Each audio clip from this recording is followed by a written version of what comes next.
ಮಾಡ್ತಾ ಇದ್ದೀವಿ. ಇವತ್ತೇನು ಫಲಾನುಭವಿಗಳು ಪಡ್ಕೊಂಡಿದ್ದಾರೆ ಅವರೆಲ್ಲ ಕೂಡ ಆ ವಾಹನಗಳನ್ನ ಸದ್ಬಳಕೆ ಮಾಡಿಕೊಳ್ಬೇಕು. ಸರ್ಕಾರ ನಮಗೆ ಕೊಟ್ಟಿದೆ, ಅದನ್ನ ಒಳ್ಳೆಯದು ಬಳಸ್ಕೋಬೇಕು ಅಂತ ಹೇಳಿ ನಾನು ಅವರಲ್ಲಿ ಒಂದು ಸಲಹೆಯನ್ನು ಕೊಡ್ತಾ, ನೀವೆಲ್ಲ ಕೂಡ ಕೊಟ್ಟಿರ್ತಕ್ಕಂಥ ವಾಹನವನ್ನು ಬಳಸ್ಕೊಂಡು ಸ್ವಾವಲಂಬಿಗಳಾಗಿ ಬದುಕಬೇಕು ಅಂತ ಹೇಳಿ ಇವತ್ತು ಈ ಜಿಲ್ಲಾ ಅಧಿಕಾರಿಯಾಗಿರ್ತಕ್ಕಂಥ ರಮ್ಯಾ ಮತ್ತು ಪುರಸಭಾ ಅಧ್ಯಕ್ಷರಾಗಿರ್ತಕ್ಕಂಥ ಗೋವಿಂದ್ರ ಅವರು, ಉಪಾಧ್ಯಕ್ಷರಾಗಿರ್ತಕ್ಕಂಥ ಮಂಜುನಾಥ್ ಅವರು ಮತ್ತು ಎಲ್ಲ ಮುಖಂಡರ ಅಧಿಕಾರಿಯಾಗಿ ಎಲ್ಲ ಮುಖಂಡರ ಸಮಕ್ಷಮದಲ್ಲಿ ಇವತ್ತು ನಾವು ಅಂಗವಿಕಲ ವೈಭವಗೊಳ್ತಕ್ಕಂಥ ನಮ್ಮ ಸ್ನೇಹಿತರಿಗೆ ಇವತ್ತು ವಾಹನ ವಿತರಣೆ ಮಾಡ್ತಾ ಇದ್ದೀವಿ ಅನ್ನೋದಕ್ಕೆ ಅವರೆಲ್ಲರಿಗೂ ಶುಭವಾಗಿ ಹಾರೈಸಿ ನಾನು ಮಾತನಾಡಿಸ್ತೀನಿ.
ಸಮಸ್ತ ಶಿಕ್ಷಕ ಬಂಧುಗಳ ಒಂದು ದಿನಾಚರಣೆಯನ್ನು ಹಮ್ಮಿಕೊಂಡಿದ್ದು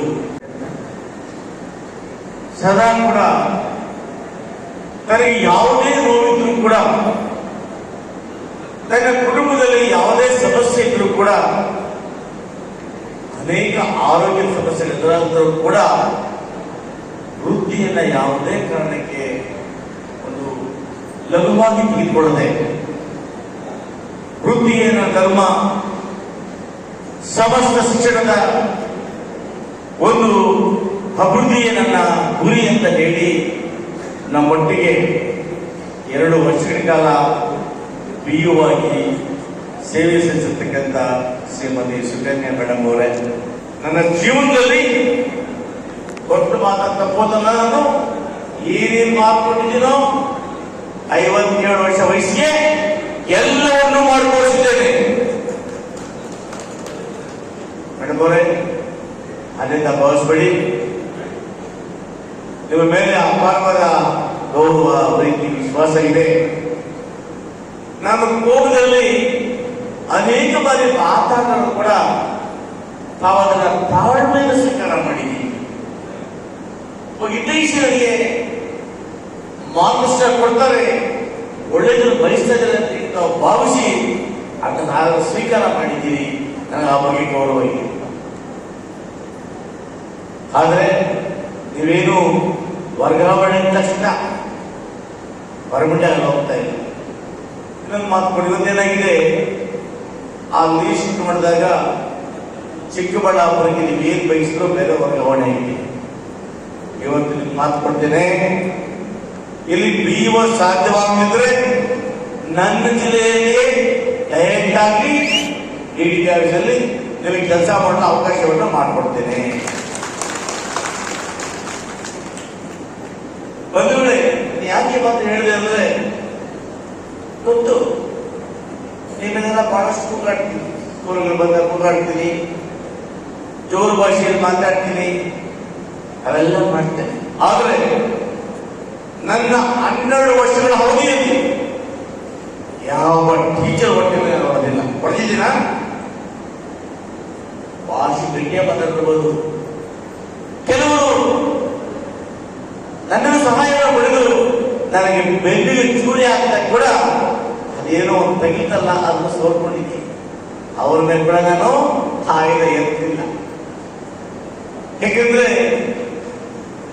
ನೀವು ಶಿಕ್ಷಕರು, ನೀವು ನನ್ನಂತವರನ್ನ ನಿಮ್ಮ ಸೇವಾವಧಿ 30 ವರ್ಷಗಳಲ್ಲಿ ಲಕ್ಷಾಂತರ ಜನ ಸೃಷ್ಟಿ ಮಾಡತಕ್ಕಂಥ ಶಕ್ತಿ ಇದ್ರೆ ಅದು ಕೇವಲ ನಿಮ್ಮ ಉಪಾಧ್ಯಾಯ ಬಂಧುಗಳಿಗೆ ಮಾತ್ರ.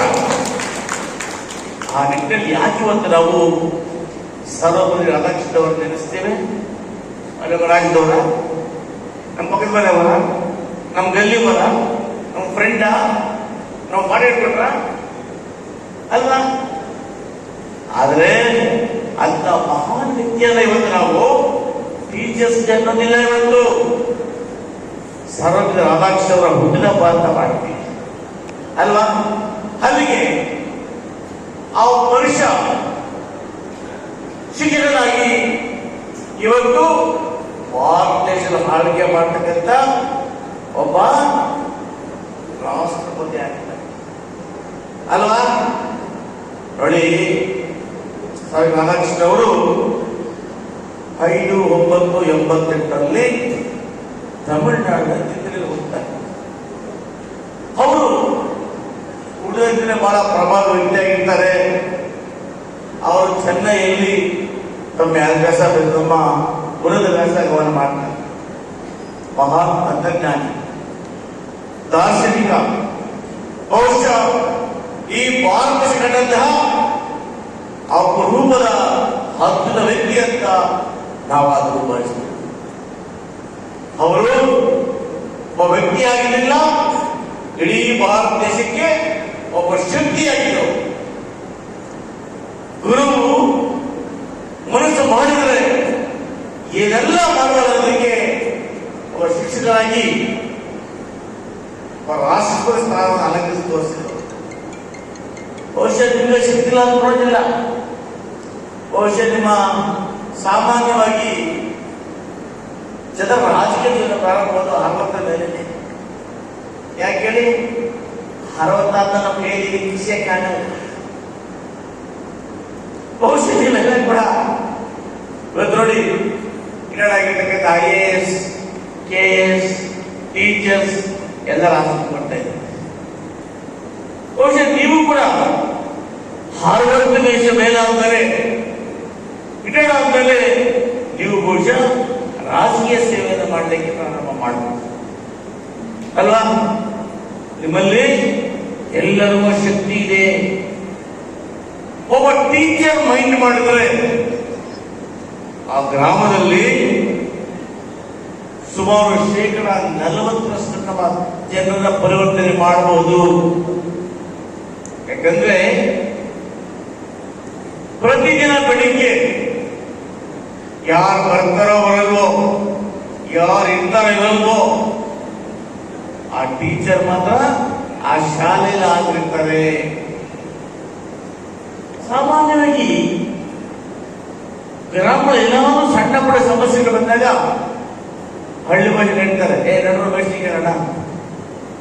ಯಾಕಂದ್ರೆ ಅವರ ಭಾವನೆಯಲ್ಲಿ ಮೇಷ್ಟ್ರು, ಒಬ್ಬ ಟೀಚರ್ ಸಂಭಾವಿತರು, ವಿಷಯಗಳನ್ನ ಬಲ್ಲಂತವರು.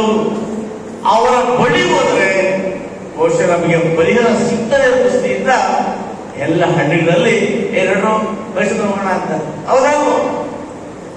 ಸರ್ವೇ ಸಾಮಾನ್ಯ ಕೂಡ ಒಂದೆರಡು ಹಾಕಿ ಮಾತ್ರ ಹೇಳ್ತಿದೆ ಅಂದ್ರೆ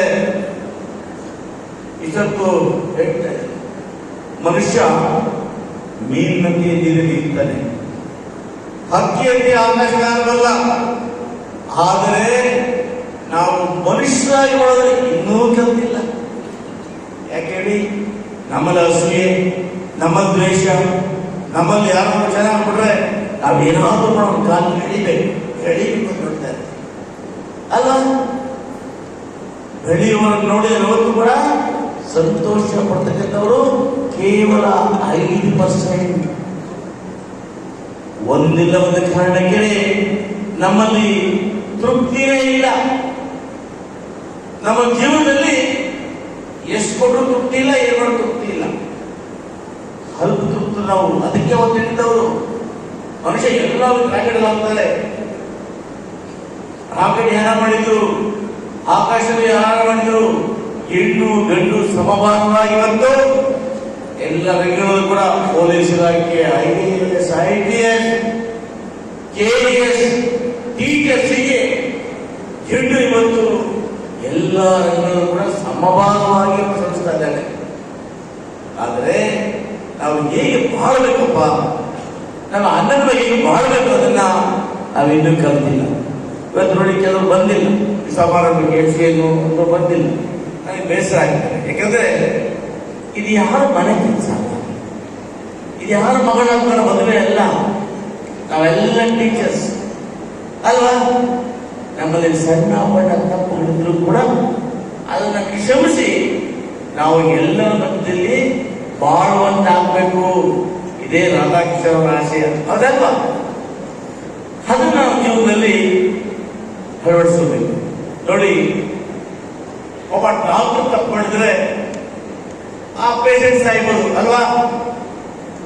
ಆದ್ರೆ ಒಬ್ಬ ಟೀಚರ್ಸ್ ತಪ್ಪು ಮಾಡಿದ್ರೆ ಏನಾಗುತ್ತೆ? ಇಡೀ ಮನಗೋಳೆ ಹಾಳಾಗುತ್ತೆ ಅಲ್ವಾ? ಇದಕ್ಕೆ ಅನೇಕ ಉದಾಹರಣೆಗಳನ್ನ ಬೇಡ ಮಾಡ್ಕೊಳ್ತಿದ್ದಾರೆ. ಯಾಕಂದ್ರೆ ಸಮಯ ರಚೆ ಭಾಷಣ ಮಾಡಬಹುದಿಲ್ಲ. ಇಷ್ಟೇ ನಾವೆಲ್ಲ ಕೂಡ ಸಮಾಜದಲ್ಲಿ ಸಂಘಜೀವಿಗಳಾಗಿ ಬಾಳ್ವೆಯನ್ನು ಮಾಡಬೇಕು.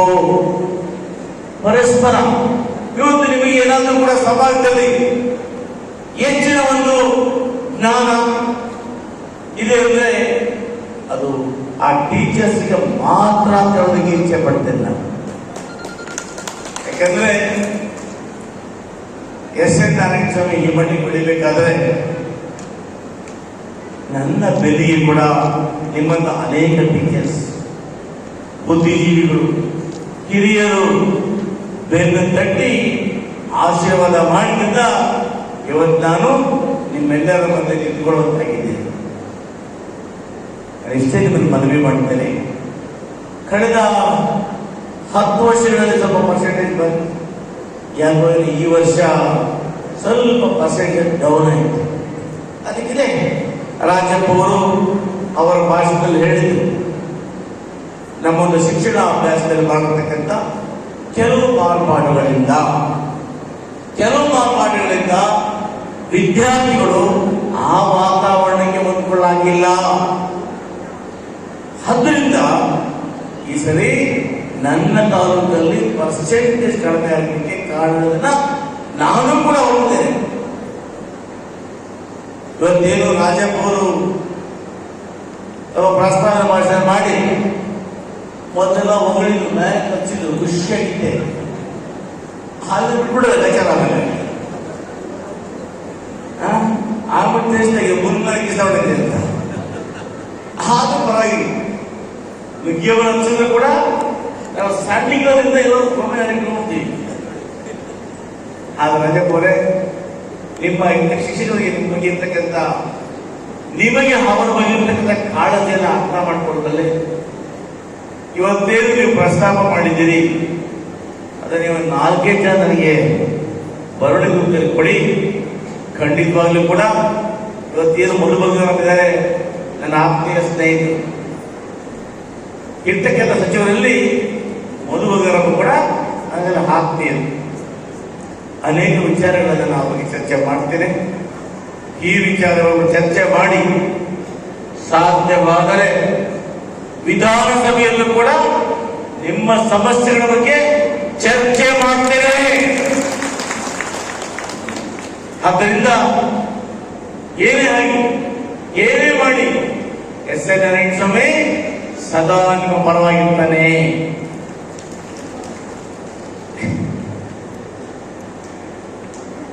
ಗುರುಭವನ ನೋಡಿ, ಗುರುಭವನ ಸ್ಥಳ ಕೊಟ್ಟೆ, ಯಾರೋ ಒಂದು ಆಯ್ಕೆ ಮಾಡ್ಕೊಳ್ಳಿಲ್ಲ. 10 ಗುಂಟೆ ಕೊಟ್ಟೆ, ಒಂದು 10 ಗುಂಟೆ 3 ಕೋಟಿ ರೂಪಾಯಿ. ನನಗೆ ತಹಸೀಲ್ದಾರ್ ಬಂದು ತಹಸೀಲ್ದಾರ್ ಮೊದಲನೇ ಕೆಲಸ ಹೇಳಿದ್ದೆ, ನೋಡಪ್ಪ, ಅನೇಕ ಸಮುದಾಯಗಳಿಗೆ ನಾವು ಜಾಗ ಕೊಟ್ಟಿದ್ದೇವೆ. ಆ ಜಾಗವನ್ನ ಯಾರು ಅತಿಕ್ರಮಣ ಮಾಡಿಕೊಂಡಿದ್ದಾರೆ ಖಾಲಿ ಮಾಡಿಸಬೇಕು, ನೋಟಿಸ್ ಕೊಡು ಅಂತ ಹೇಳಿದ್ದೆ. ನೋಟಿಸ್ ಜಾರಿ ಮಾಡಿದ್ದಾರೆ. ಇನ್ನು 2 ನೋಟಿಸ್ ಅಂತ ಕೊಡ್ತೀನಿ. ಅವ್ರು ಖಾಲಿ ಮಾಡಲಿಲ್ಲ ಅಂದ್ರೆ ತಾಲೂಕು ಆಡಳಿತ ಮುಂದೆ ನಿಂತು ಖಾಲಿ ಮಾಡಿಸಿ ಜಾಗವನ್ನ ನಿಮ್ಮ ವಶಕ್ಕೆ ಕೊಡಿಸ್ಕೊಡ್ತೇನೆ. ಅದಾದ ನಂತರ ಗುರುಭವನವನ್ನು ನೀವೆಲ್ಲ ಪ್ರಾರಂಭ ಮಾಡಿದರೆ ನನ್ನ ಅರಳು ಸೇವೆ ಕೂಡ ಇದ್ದೇ ಇರ್ತದೆ. ನಾನು ಯಾಕೆ ಹೇಳ್ತೀನಿ, ನೀವು ಸಂಘಟಿತರಾಗಿ ನಿಮ್ಮ ಹಕ್ಕುಗಳ ಬಗ್ಗೆ ಹೋರಾಟಕ್ಕೆ ನೀವು ಸಂಘಟನೆ ಮಾಡ್ಕೊಳ್ಳಿ. ನನಗೋಸ್ಕರ ಅಲ್ಲ, ನೀವುಗೋಸ್ಕರ ಅಲ್ಲ, ತಾಯಿಗೋಸ್ಕರ ಅಲ್ಲ. ನನಗೂ ಆಸೆ ಇದೆ. ಇವತ್ತು ನೋಡಿ, ಹಾಲ್ನಲ್ಲಿ ಜಾಗ ಕೊಟ್ಟೆ, ಎಂತ ಭವನ ಕಟ್ಟಿದ್ದಾರೆ. ನಿಮಗೆ ಆ ಶಕ್ತಿ ಇಲ್ವಾ? ನೀವು ಪ್ರಾರಂಭ ಮಾಡಿ. ನೀವು ಪ್ರಾರಂಭ ಮಾಡಿದ್ರೆ ನಿಮ್ಮ ಬೆನ್ನಿಗೆ ನಾನು ನಿಲ್ತೇನೆ. ಜಾಗ 1 ತಿಂಗಳ ಒಳಗಾಗಿ ನೀವು ಕ್ಲಿಯರ್ ಮಾಡಿ ಜಾಗವನ್ನ ಪಾಸ್ಪೋರ್ಟ್ ಗುರುತಿಸ್ಕೊಡ್ತಾರೆ. ಮುಂದಿನ ಕಾರ್ಯಕ್ರಮ ಕೂತು ಚರ್ಚೆ ಮಾಡಿ ಗುರುಭವನ ಮಾಡೋಣ. ಇವತ್ತು BO ಕಚೇರಿಯನ್ನ ನಮ್ಮ ಹಳೆ ಪುರಸಭೆಗೆ ಸ್ಥಳಾಂತರ ಮಾಡಿ ಆ ಡೆಮಾಲಿಷನ್ ಮಾಡಿ ಹೊಸ BO ಆಫೀಸ್ಗೆ 3 ತಿಂಗಳಲ್ಲಿ ಗುರುತಿ ಪೂಜೆ ಮಾಡ್ತೇನೆ. ಅದೊಂದೇ ಬಾಕಿ ಇರೋದು, ಅದನ್ನು ಮುಗಿಸ್ತೇನೆ. ಯಾರು ಹಾತಕ್ಕೆ ಒಳಗಂತ ಇಲ್ಲ. ಒಳ್ಳೆ ಹೈಟೆಕ್ ಕಟ್ತೇನೆ. ಇನ್ನೊಂದು ಸ್ಕೂಲು ಕೂಡ SDM ಸ್ಕೂಲು ಕಟ್ಟಬೇಕು, LDGM ಸ್ಕೂಲ್ ಕಟ್ಟಬೇಕು ಅಂತ ಹೇಳಿ ಹಣ ಕೂಡ ಪ್ರಪೋಸಲ್ ಮಾಡಿದ್ದೆ. ಇದೇ BO ಮೇಡಮ್ ಅವರು 1.25 ಕೋಟಿ ಪ್ರಪೋಸಲ್ ಕೊಟ್ಟಿದ್ದು. ಅದನ್ನು ಮಾಡಿ ಆ SVR ಮಹಾದಾನಿ ಕೊಟ್ಟಿರೋ ಜಾಗವನ್ನು ಉಳಿಸಿ ಅಲ್ಲೂ ಕೂಡ LDGM ಶಾಲೆಯನ್ನ ಕಟ್ಟಿಸಿಕೊಡ್ತೇನೆ. ಎಲ್ಲವನ್ನು ಮಾಡತಕ್ಕ ಜವಾಬ್ದಾರಿ ಅಂತ ಇದೆ. ಮೊನ್ನೆ ನಮ್ಮ ಗತಿ ಹೇಳ್ತಾರೆ ಸರ್, ನಾನು ಯಾವತ್ತೂ ಕೂಡ ಜವಾಬ್ದಾರಿ ಉಳಿಸ್ಕೊಂಡು ಎಸ್ಕೇಪ್ ಆಗೋ ಮನುಷ್ಯ ಅಲ್ಲ. ಎಸ್ಕೇಪ್ ಮಾತ್ರ ಇಲ್ಲ. ಬಂಡೆ ಬಿಡದೆ ಇದ್ರೆ ಬೀಡಿ ನೋಡ ಅಂತ ಒಂದು ಪರವಾದ ಇರ್ತೇನೆ. ಹಿಂದೆ ನೀವು ತಪ್ಪು ಮಾಡಿರೋ, ನಾನು ತಪ್ಪು ಮಾಡಿದ್ದೀನೋ ಅದೆಲ್ಲವನ್ನ ನಾನು ಮಾಡ್ಬಿಡ್ತೀನಿ. ಯಾಕಂದ್ರೆ ಚುನಾವಣೆ ಬಂದಾಗ ನನ್ನ ಹಣೆ ಬರನ್ನ ಜನರು ದೇವರು ಬರೀತಾರೆ. ಏನು ಬಿತ್ತೀವೋ ಆ ಫಸಲು ತಗೊಳ್ತೀವಿ. ನನಗೆ ಗೊತ್ತಿದೆ ನಾನು ಏನ್ ಬಿತ್ತನೆ ಮಾಡ್ಬಿಡ್ತೀವಿ ಅಂತ. ಆ ಫಸಲನ್ನ ಕಟಾವು ಮಾಡೋ ಪ್ರಯತ್ನ ಗೊತ್ತು. ಮತ್ತಲ್ಲಿ ಫಸಲು ಹಾಕಿದಾಗ ಬರ್ತವೆ, ಮೇಕೆ ಮೇಯುತ್ತೆ, ಹಾಡು ಮೇಯುತ್ತೆ, ಕರಡು ಬರ್ತಾರೆ. ಇವೆಲ್ಲ ತೋರಿಸ್ಕೊಂಡು ಹೋದಾಗ ಕೂಡ ನಾನು ಏನ್ ಬಿತ್ತನೆ ಮಾಡಿದ್ದೀನೋ ಅದು ನನಗೆ ಸಿಕ್ಕೇ ಸಿಗುತ್ತೆ ಅನ್ನೋ ನಂಬಿಕೆ ನನಗಿದೆ. ಅವರನ್ನು ಹೇಳ್ಬೋದು, 12 ವರ್ಷ ಆಗಿದೆ. ಯಾವ ರೈತ ಹತ್ರ ಆಗಲಿ, ನಿಮ್ಮ ಹತ್ರ ಆಗಲಿ, ಯಾವುದೇ ಕೆಲಸ ಆಗ್ಬೋದು, 100 ರೂಪಾಯಿ ತಗೊಂಡಿದ್ದೀನ. ಇದರಿಂದ ರಾಜಕಾರಣ ಮಾಡಬೇಕು ಹೇಳಿದ್ದೀನಿ. ಆದರೆ ಬಂಧುಗಳೇ, ಸಮಯ ಆಗಿದೆ. ಇನ್ನು ಅನೇಕ ಸನ್ಮಾನ ಮಾಡಬೇಕಾಗಿದೆ. ಸಮಯ ಆದ ನಂತರ ಪುರುಷ ಟೀಚರ್ಸ್ ಮನವಿ ಮಾಡ್ತೇನೆ, ಮೊದಲು ಊಟ ಮಾಡಲಿಕ್ಕೆ ಹೆಣ್ಮಕ್ಳಿಗೆ ಅವಶ್ಯ ಮಾಡ್ತೇವೆ. ನಾವು ಇಬ್ಬರು ಮಾತುಗಳನ್ನ ಪರವಾಗಿಲ್ಲ. ಅಪ್ಪ ನೀವು ಊಟ ಲೇಟ ಬೇಡಪ್ಪ, ಏನಪ್ಪ ಅಂತ ಹೇಳ್ತೀನಿ. ಅಲ್ಲಪ್ಪ, ಹೇಳು, ಹೆಣ್ಮಕ್ಳು ಮುಂದೆ ಊಟ ಮಾಡಲಿ, ನಾವೆಲ್ಲ ಆಮೇಲೆ ಮಾಡೋಣ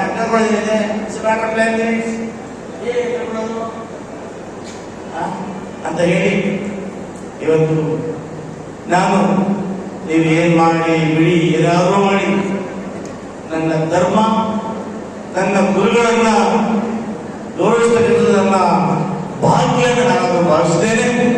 ಆ ನಿಟ್ಟಿನಲ್ಲಿ ಎಸ್.ಎನ್. ನಾರಾಯಣ ಜೀವನದ ತನಕ ನಿಮ್ಮ ಟೀಚರ್ಸ್ ಡೇ ಅನ್ನ ನಾನೇ ಮಾಡ್ತೇನೆ. ನಮ್ಮ ಮೇಡಮ್ ಹೇಳ್ತಾರೆ, ಪಾಪ ಸುಶೀಲಾ ಮೇಡಮ್ ಅವರು ಖುಷಿಗೆ ಬಂದ ಒಂದು ವ್ಯಾಸಬಲ್ ಆಗ್ತಿದ್ದೀನಿ, ಖುಷಿಯಾಗಿರೋ ಮಾತು ಕೊಡಬಾರ್ದು. ಹೆಸರಾಗಿದೆ, ಹೆಸರು ಅವರ ಹೆಸರಿದೆ, ಚರಿತ್ರ ಹಳದೇ ಇಲ್ಲ ಆಗತ್ತಾ?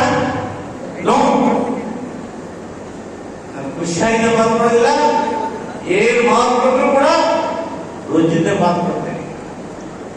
ಹಾಗಾಗಿ ನಿಮ್ಮ ವಿಶ್ವಾಸ ಇದೆ, ಪ್ರೀತಿ ಇದೆ. ಈ ಸರಿ ಕೂಡ ನಾವು 12,500 ಟೀಚರ್ಸ್ ಅಪಾಯಿಂಟ್ ಮಾಡ್ತಾ ಇದ್ದೀವಿ. ಆ ಸಮಯದಲ್ಲಿ ಎಷ್ಟು ಅವಶ್ಯಕತೆ ಇದೆಯೋ ಭಗವಂತನಿಗೆ ಆ ಟೀಚರ್ಸ್ ತರುವಂತ ಪ್ರಯತ್ನವನ್ನು ನಾನು ಮಾಡ್ತೇನೆ. ಇವತ್ತು ಎಲ್ಲೆಲ್ಲಿ ಸ್ಕೂಲ್ಗಳು ಡ್ಯಾಮೇಜ್ ಆಗಿದೆ, ಆ ಎಲ್ಲವನ್ನು ರಿಪೇರಿ ಮಾಡುವ ಕೆಲಸವನ್ನು ಮಾಡ್ತಾ ಇದ್ದೀನಿ. ಆ ಎಲ್ಲೆಲ್ಲಿ ನಿಮ್ಮ ಶಾಲೆಗಳಲ್ಲಿ ಶೌಚಾಲಯ ಸಮಸ್ಯೆ ಇದೆ, ದಯಮಾಡಿ ನಾವೆಲ್ಲ ಕೂಡ ಅಲ್ಲಿನ ಮುಗಿಸಿದ್ರು ಆ BO ಪತ್ರ ಕೊಟ್ಟರೆ ನಾನು ಚರ್ಚೆ ಮಾಡಿ ಸಾಧ್ಯವಾದಷ್ಟು ಎಲ್ಲ ಕಡೆ ಕೂಡ ಶೌಚಾಲಯಗಳನ್ನು ಮಾಡುವ ವ್ಯವಸ್ಥೆ ಕೂಡ ಮಾಡ್ತೇನೆ ಅಂತ ಹೇಳಿ ಮತ್ತೊಮ್ಮೆ ತಮ್ಮೆಲ್ಲರೂ ಶುಭವಾಗಲಿ.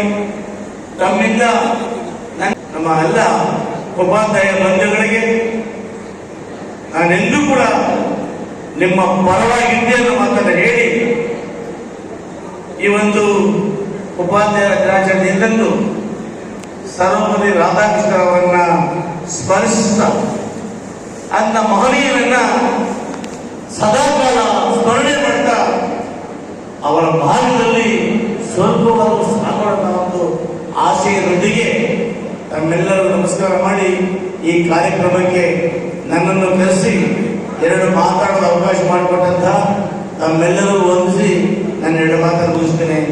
ಜೈ ಹಿಂದ್, ಜೈ ಕರ್ನಾಟಕ.